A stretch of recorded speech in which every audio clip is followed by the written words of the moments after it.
Bitcoin will reprice the entire world. If you own one Bitcoin, you own 121 million of all of what will ever come.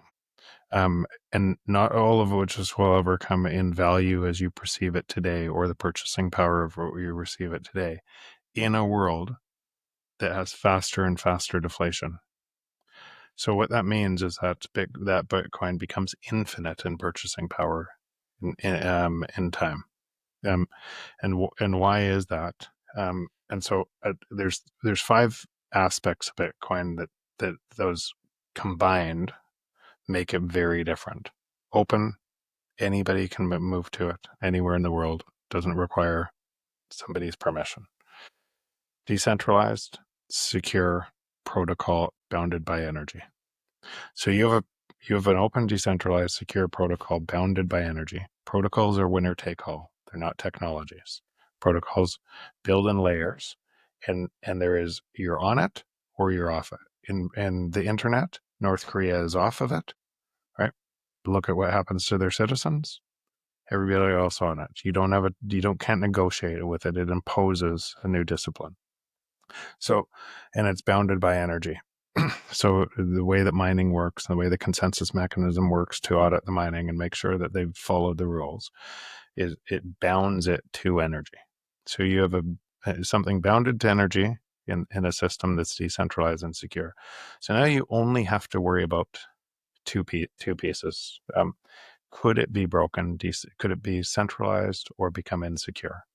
And there should be nothing else you would worry about, because if it stays decentralized and secure, it's not if, it reprices the entire world for sure. Not maybe. It's every single thing. Your houses, the way of life, your political systems, every single thing is changed by this.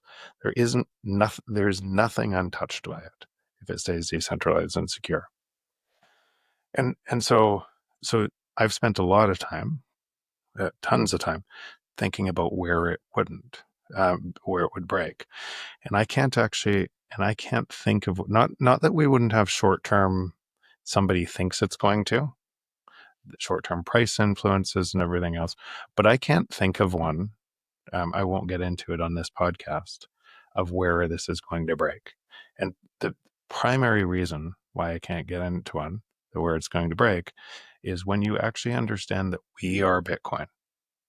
We literally, by running nodes, by contributing to this network, the more that you do, what you're doing on your podcast, teaching a whole bunch more people on why this is so important in their lives.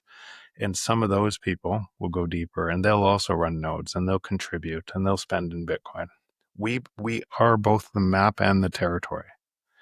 And so the more energy we're giving to the system, and the more honest, that's a truthful, honest protocol, and more people that understand it, and they unplug from this other broken, terrible system that's just sucking out their energy, and they move to this beautiful system that's competitive but cooperative, right?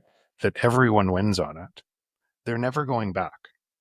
And so we, at the bottom of that, is the consensus mechanism that keeps it secure, that keeps it decentralized. And you're constantly looking, you're vigilant for where are there attacks, where could there be attacks, where are the risks.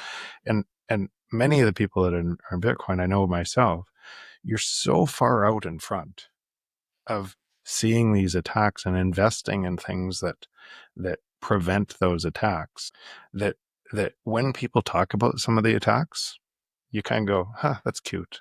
You think because because you realize how far this is moving beyond that.